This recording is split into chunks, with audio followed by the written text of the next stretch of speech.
Hey guys, this is your foundation movement for strength that we're trying to do with teaching you how to move, how to progress through movements without really needing any weight. So this is a great exercise, a group of exercises to have for when you are traveling or when you just kind of want to go back to the basics, when you're on a down week, maybe a week leading up to a race or a big performance, all right? So we'll start with just super basic. This is not creative, but it works. We're just gonna do basic air squats, feet shoulder width apart, weight in the heels, so at any time you should feel like you can pick up the toes, and you're just going down and up into the squats. So go through about, I'd say like 15 to 20 of those. You don't necessarily have to time yourself. Check that there is obviously gonna be movement in the knees, but not movement through space for the knees.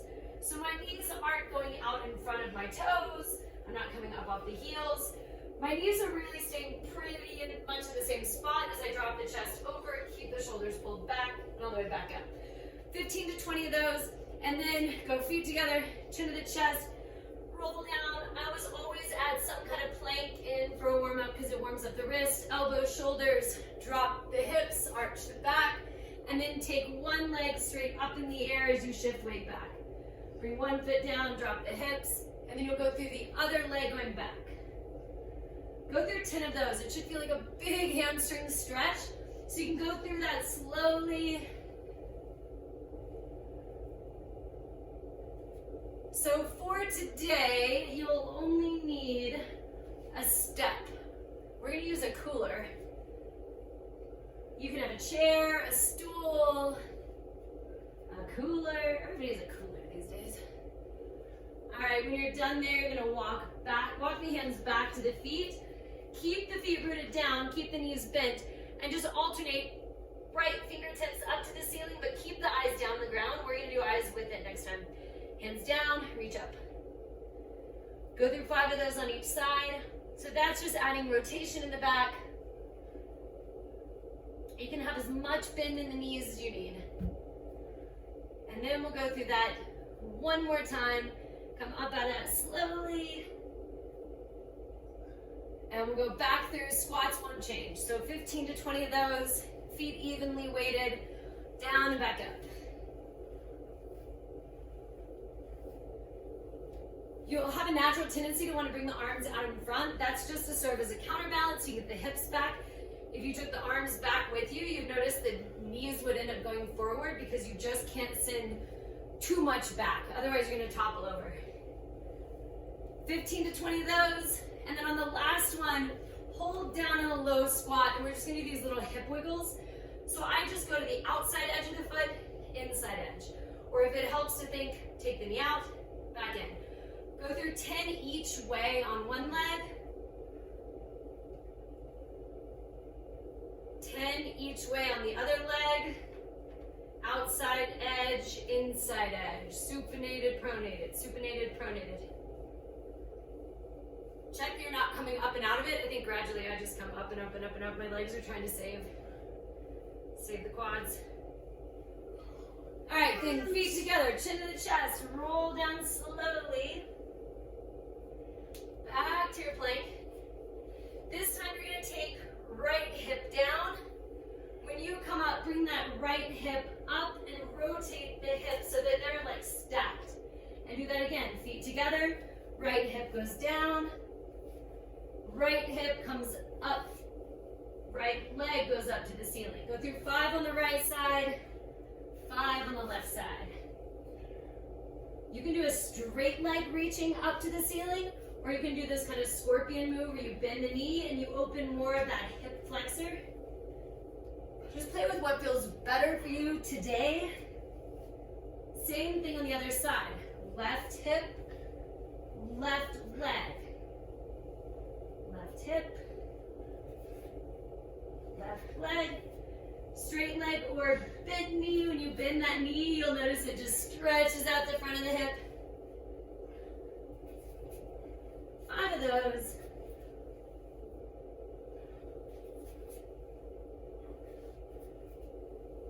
And when you're done there, walk the hands back to the feet.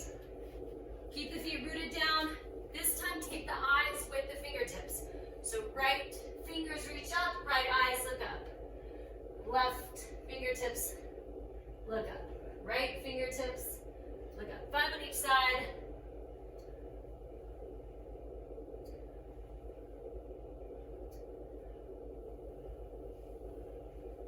Maybe an extra. All right, so we're gonna go through front of the legs, back of the legs, front of the legs, back of the legs. Let's grab the cooler and bring it to the middle of the room. So you need your bench, step, whatever it is. We're gonna start with sit to stand. So this is one of my favorite things to do because it requires a lot of awareness of where your foot is and where the weight is on the foot. So start sitting down, like you would be sitting down to like type, to eat, whatever. Left foot is rooted down, right heel is on the ground, like 6 inches in front of that left toe, okay? So with this little lean forward over that foot, you're trying to just stand straight up, sit all the way back down. If you have a weight and you want to add weight to this, I would say the first time you go through this workout, do own body weight. We're going through 15 of these. If you have a weight, I would go, you can go all the way up to 30, 40 pounds on that left shoulder and go through only 10. So 15 on body weight, or 10 where the weight is pre-positioned, loaded on that left hand, right next to the left shoulder. It'll keep you from leaning too far forward because that arm will just drop. So it'll keep you going straight up, straight back down. If you've already done this workout before and you've already added on the weight, switch sides, same thing other side, 15 if it's unweighted, then you can add a single arm overhead press. All right, so 10 of those. If you have a weight, you can use a dumbbell. You can use a kettlebell flipped over where it's just cradled in the palm of the hand. As straight of a spine as possible. Don't lean forward. Imagine a string's attached to the top of the head and just pulling you straight up. If you've done this before and already added a weight, you can add that overhead press. All right, we're gonna go through 3 rounds of all of these. So you'll get, we're doing progressions. We're just gonna make them each a little bit harder. If you've added weights, you can always just add more weight. You can even just add a weight to that straight arm that's hanging by your side. So that should be mostly quad. Quads are pushing you up, glutes slow you down. Now we're gonna go through back of the leg. So one leg is down in front, other leg is kicked back, and you're just doing this single leg touch down, all the way back up. Okay, with that back leg elevated. Go through 15 of those. I'll do these towards you. So it's a flat back, open chest. Think about the neck as an extension of the spine. So when you drop the chest, that neck is going down too. You're not keeping it craned up. 15 on one side, 15 on the other. It should feel like that is isolated to the back of the leg. Basically everything from the back of the knee, through the hamstring, through the glute, into the lower back. 15. If you have a weight, you could be holding it with that opposite arm. So if my left foot's down, my right hand has the weight, and I'm just tapping it down, right back up. Same thing on the other side. 1 foot down, 1 foot back. If you have a weight, it's in that opposite arm. Or you're just going own body weight, 15.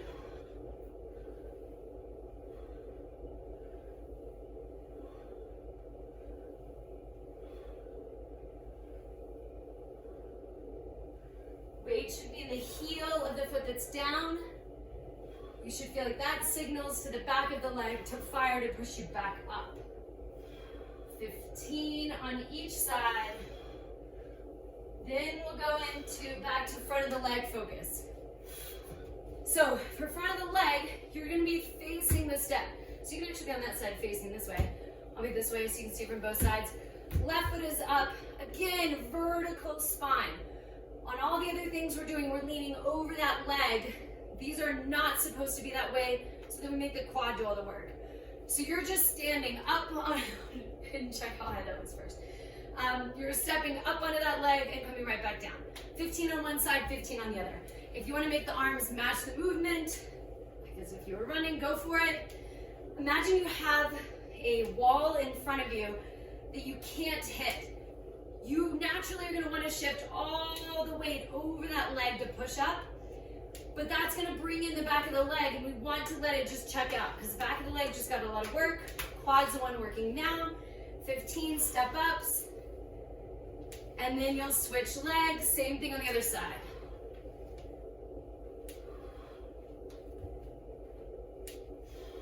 Like knees and ankles cracking. Crazy. Same thing, other side. Sometimes when you first switch, it just feels different because you don't realize how much the upper half of the body had to account for that asymmetry in what the lower half of the body is doing. Think about where the weight is on the foot.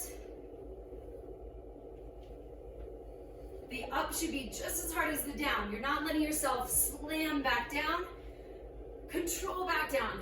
I like to use the analogy of you're stepping onto a scale and you don't want that needle to go bring. You want it to just slowly go up. I always say that. I don't think anybody uses those scales. Okay. So now, posterior chain, lay down.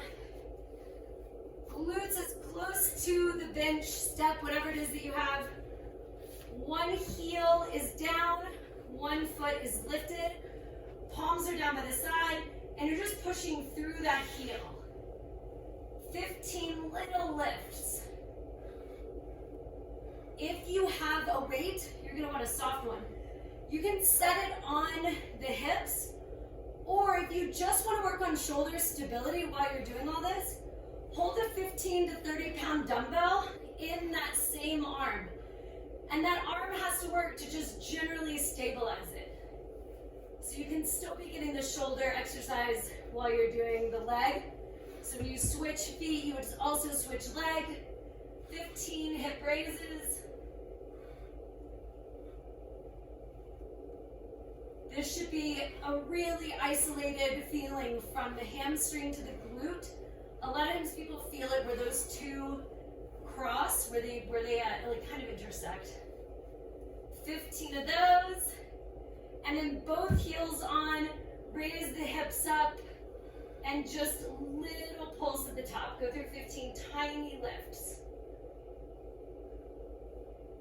So this is still your strength workout, even if you don't have weights. Again, you could still be doing one shoulder stability, hold above the shoulder. 15 of those little lifts, and then we'll go back through all of that. So back to your sit to stands. That's what we started with. Start off sitting down, one foot rooted down, other leg, if you can, this is the progression, just lifted. That means you're not using it at all. So you're doing a sit to stand all the way back down. If you have a dumbbell, same thing. If you have a kettlebell, same thing. If the left foot is loaded, left arm has the weight. The only difference is you're now not getting any help from that right leg. You're just telling the left leg to do all the work. If you have the weight, I would suggest just doing 10. 10 weighted or 15 unweighted.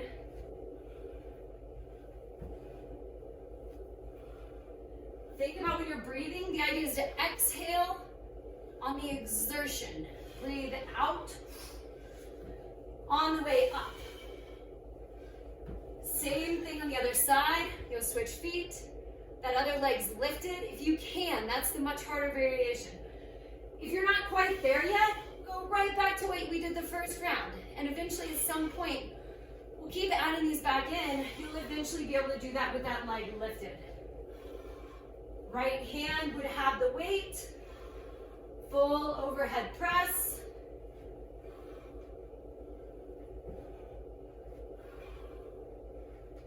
$10 if you have a weight. 15 if not.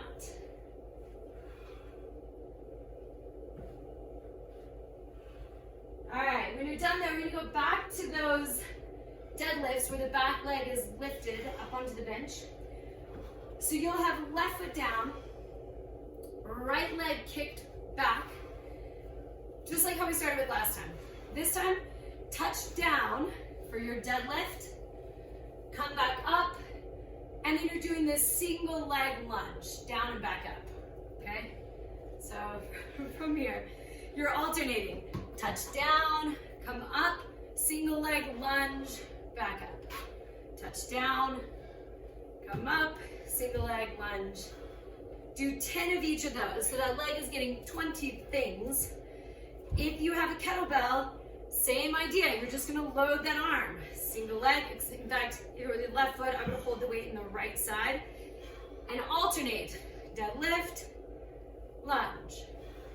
Deadlift, lunge. And the biggest difference between a deadlift and a lunge is what's playing a role. Lunge is gonna be quad dominant. Doesn't mean that the glute, hips, and hamstrings aren't still working.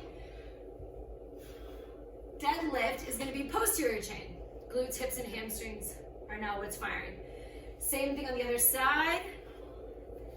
Whenever you're ready, if you have a weight, if you've already done this unweighted once through, you can go through it either another round or another day with a weight.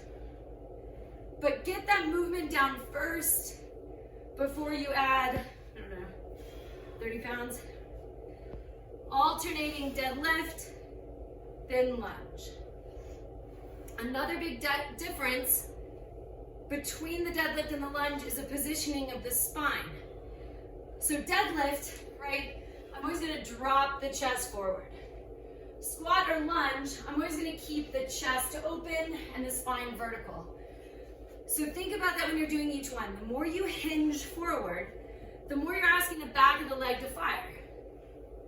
10 of each, lunge, then deadlift. All right, when you're done there, we're back to step ups. So this time, left foot up first, just like we did last time. Step up first, step up. This time when you come back, you're gonna pick that leg up, take it back behind you, reverse lunge. So we've done these forward lunges, now we're going into reverse lunge. Go through 10 of those. Step up, reverse lunge. Step up, reverse lunge. If you have a weight, asymmetrically load it on the opposite side of the leg that's stepping up. Left leg is stepping up, so my right hand is gonna be holding a weight. Even if it's a 5-pound weight. The body has to work to correct you from holding that weight. So if the weight's in the right hand, it's a left oblique is firing to pull you up to neutral.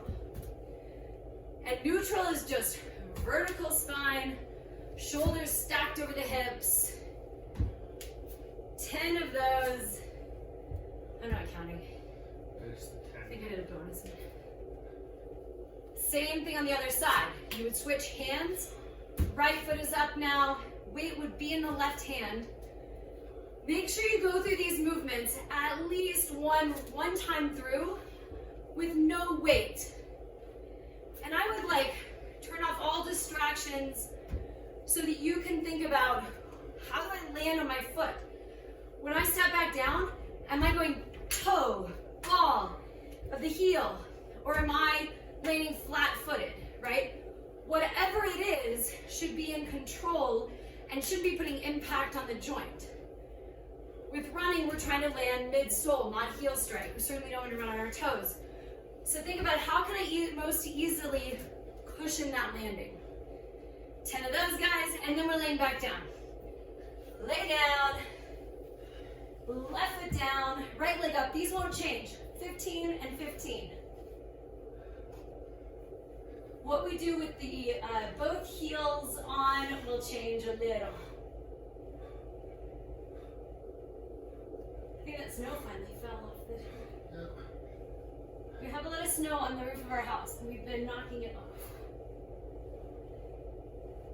And a big chunk just came down. 15 on one side, then switch. Really dig that heel in. It's very different than if you have a flat foot down.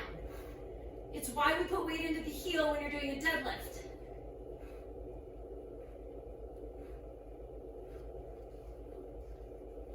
And the last thing in this round is going to be cooler or step or whatever you've got. Hips go all the way up. Ideally, it's a straight line from shoulders to hips to knees, and you're just shifting right to left. Go 10 times each way. Little shift right, little shift left. The hips are staying even. Hamstrings are just basically in this isometric hold. And when you're done there, go down slowly. Stand back up. And we'll go back to that one more time. So, starting with your sit to stands. Sit down. Right leg lifted. If you were able to do that, go into that move. Now what we're going to try to do is to not sit all the way down. So if I think about it, all my weight is down on the bench right now. For the third and last round, we're going to do half of your body weight. So you stand all the way up. This time you're trying to just sit halfway down and come right back up. If you've been using a weight, I would put the weight down and just do these, 10 on each side. These, if done right, are harder than doing it the other way, even if you had a weight. Because now we're asking the hamstring to decelerate you back down, slowly sit down, and then right back up. Imagine you're sitting on like an egg. You have to put some weight on it, but not much. If this is too hard for you, oddly enough, adding a weight can help because you can take it out in front and then have it pull you back up. So if this is too much, grab a 5, 10, maybe a 15-pound weight and use it as your counterbalance. 10 on one side, 10 on the other. If you're not quite yet to this, stay on that first variation that we did where your heel was down and you sat all the way down and stood all the way back up. The harder version is having this like lifted and not sitting all the way down. Breathing is super important on this because if you hold the breath at the wrong time, you can't get any power out. So think exhale on the exertion. Inhale down, exhale up. 10 of those, guys. Last time we're doing these. Nice job. All right, this time, back to your deadlift. 1 foot down, 1 leg back, go into the deadlift. This time we're just gonna shift where the reach is. Rather than going straight down, you're reaching out as far forward as you can, and then when you come up, going back to that lunge, but adding a lean over that leg that you're balancing on. So deadlift, forward reach, back up, vertical spine, bend the knee, side lean. Deadlift, forward reach, 10 of each of these, lunge, overhead reach. Deadlift, forward reach, lunge, side lean. Deadlift, forward reach, lunge, overhead reach. 10 of each of those. I would take away the weight for this one and just move through this. Kind of finish with this harder movement-wise exercise, not because it's weighted. Same thing other side. Switch feet. Deadlift, forward reach. So fingertips should try to come down onto the ground way past the toes. Ooh. Lunge, overhead reach. Deadlift, forward reach. Lunge, overhead reach. Deadlift, forward reach. Lunge, lean.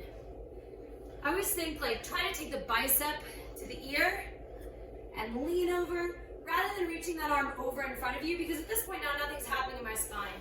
If I bring the head over, then there's a lot that happens, not necessarily just in that reach, but to get me back up and out of this, all of this has to fire. 10 of each of those. Last time we were doing these, it's good news. All right, for step ups, we're gonna get fancy. So, left leg is up, just like it's been the whole time.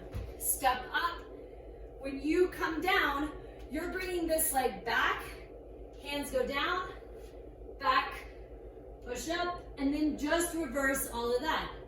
Right leg comes in, left leg steps up. So knee up, take that left leg back, push up, right leg comes in, left leg steps up. Step up. If that's too much, you can just go into a reverse lunge touchdown. So, if you'd rather just do the step up, touchdown. If you're feeling it, you can go into hands down, into a plank, push up, step in, step up. All right.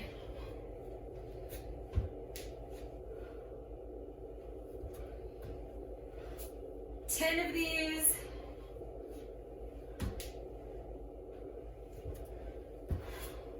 Switching sides is going to require the left side of your brain to work. It may require us to switch sides. No, I think you're good. So when you switch sides, second round will be right leg up, step up on the right leg, step down on the left, bring the right leg back behind you, down into a push-up. That left leg comes back in because my right leg is going to come right back up onto the step. Step up, push up. Step up, push up. The less coordinated version of this is step up, reverse, lunge, touchdown. Step up, reverse lunge, touchdown. Otherwise, add in a push-up.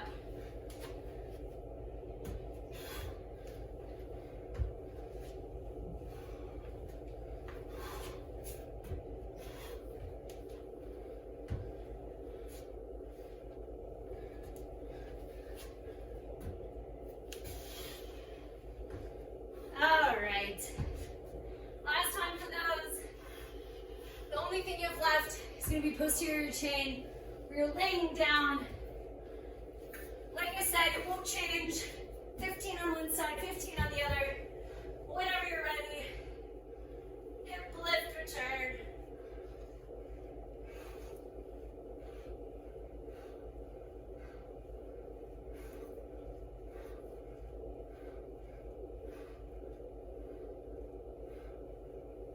Same thing other side. Really digging that heel in, getting the hips up as high as you can. I give the ground all the way to my hips when I come back down. There's no like half touchdown. We'll progress to stuff like that, but for now, just fatigue that hamstring. The goal of all of this stuff, mobility is really about injury prevention and body awareness. These strength workouts are more for endurance, longevity, and injury prevention, but if you could only do one thing for injury prevention, it should probably be mobility. Both heels down, hips up. This time, you're gonna drop the right hip, bring it back to neutral. Drop the left hip, bring it back to neutral. 10 on each side, adding a big rotation. Drop the hip, twist, drop the hip, twist.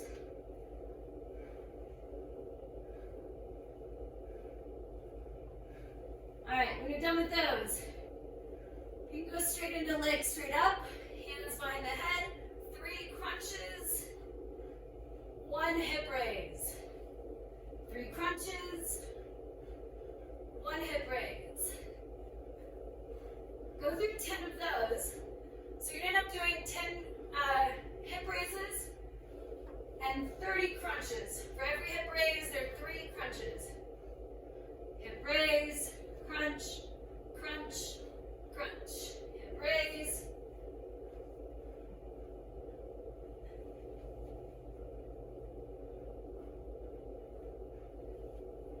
Once you're done with those 10, you're going to bring the hands underneath the hips, keep the knees tucked in tight, and just doing these little bit knee roll-ups. 10.